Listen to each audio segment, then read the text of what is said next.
Dans notre grand format aujourd'hui sur Télé Nantes, on vous parle des accidents de travail en France tous les jours. Il y aurait 2 à 3 morts, sans compter tous ceux qui restent accidentés, handicapés à vie.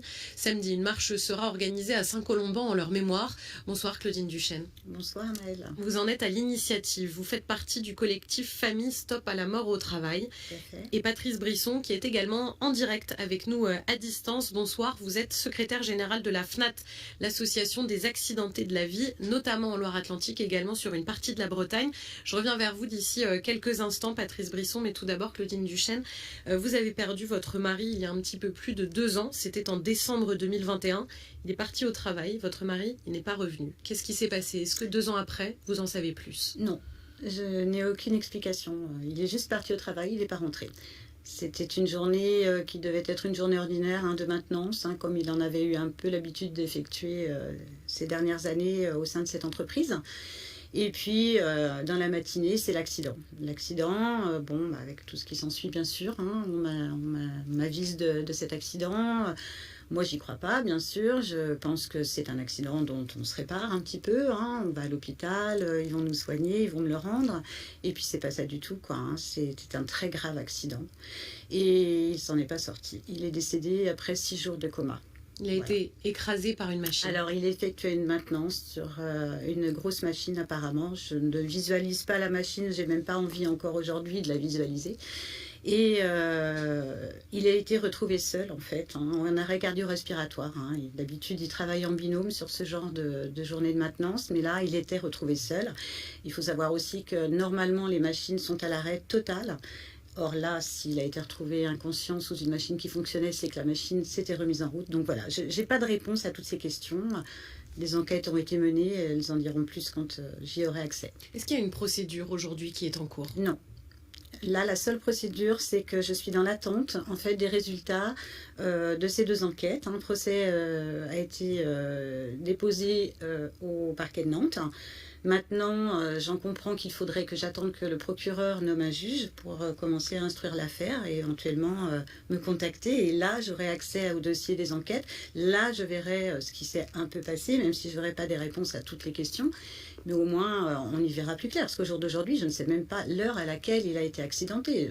On n'en sait rien. Vous n'avez pas de Ne réponse. nous dit rien. Non.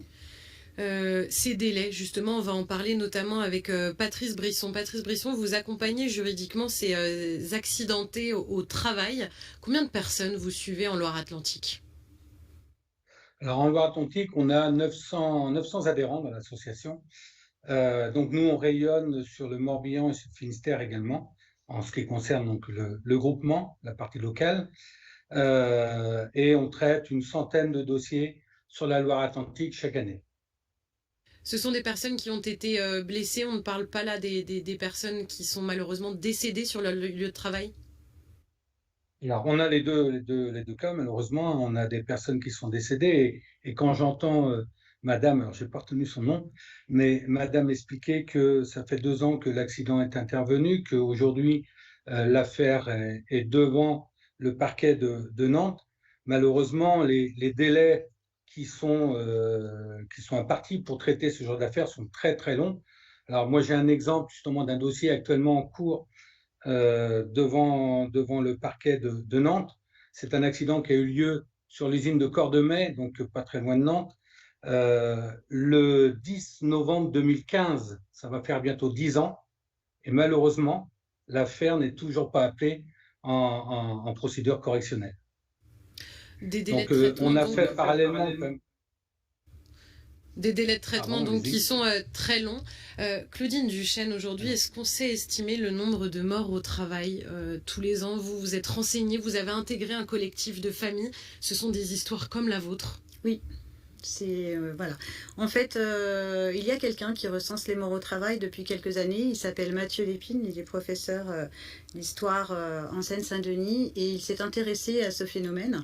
Et du coup, il a comptabilisé sur l'année où Pierrick est décédé, Pierrick, mon mari, environ 2 à 3 morts par jour, ce qui mènerait pour l'année 2022 à plus de 900 morts par an. C'est énorme. Et voilà, et c'est l'omerta totale puisqu'on n'en parle pas, quoi. Il y a quand même 2 morts par jour au travail. Est-ce que pour vous, il y a quelque chose qui relève du système? C'est-à-dire que finalement, toutes ces morts, même si elles ont lieu dans des endroits très différents, dans des contextes différents, ont un lien, et le fait de ne pas assez en parler, mais peut-être médiatiquement aussi. Oui, parce qu'en fait, ce qu'on reproche un petit peu à ces accidents, c'est que c'est un peu traité comme des faits divers. Voilà, on passe dessus. Limite, bah ouais, bah, c'est la fatalité, quoi. Il est mort au travail, bah oui, bah il y en a, hein. C'est sûr que le risque zéro, il n'existe pas. Il y en aura peut-être tout le temps, hein, des morts au travail. Mais là, le phénomène s'est accroître quand même depuis ces dernières années, je pense, avec tout ce qu'on nous demande, toujours une productivité plus importante, ou alors peut-être que les gens vont peut-être faire moins attention à leur sécurité, parce que d'un côté, on leur demande une productivité plus dense, à des rythmes très soutenus. Il y a aussi des gens qui ne sont pas formés sur certains postes, hein, comme tous les intérimaires, hein. On leur demande un jour d'aller à droite, le lendemain d'aller à gauche.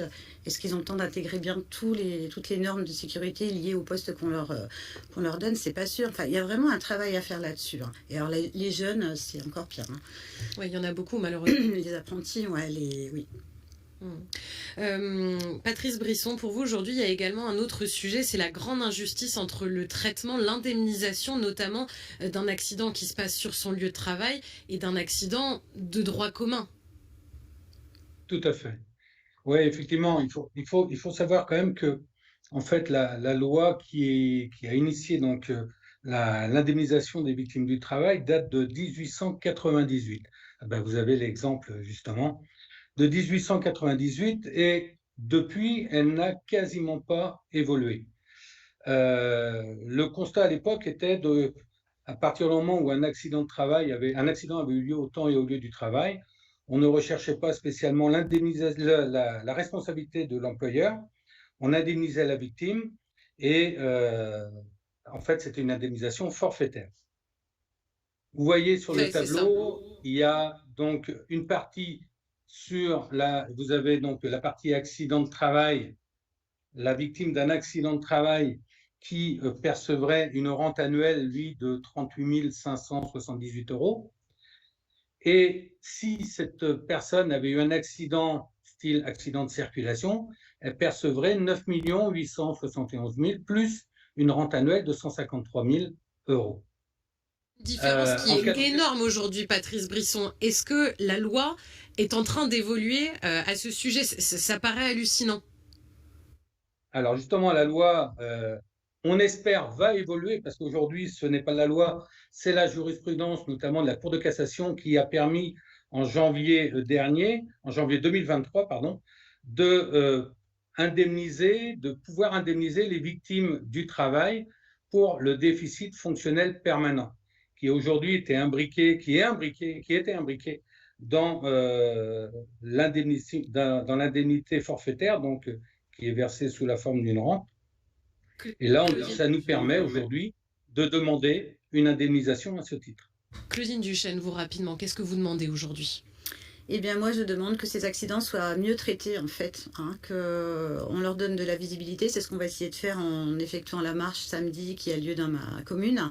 Puisqu'il faut savoir que mourir au travail aujourd'hui, ça peut arriver, c'est l'affaire de tous, hein, ça peut arriver à tout le monde. Et surtout que ça fasse réagir un petit peu nos dirigeants, quoi. Hein, déjà, on a commencé avec le collectif, mais il va vraiment falloir travailler là-dessus parce que c'est plus de rapidité pour en connaître les... Merci beaucoup Claudine Duchesne d'avoir été avec nous sur Télé Nantes aujourd'hui. Je rappelle que le rendez-vous est donné à 10h30 à Saint-Colomban samedi.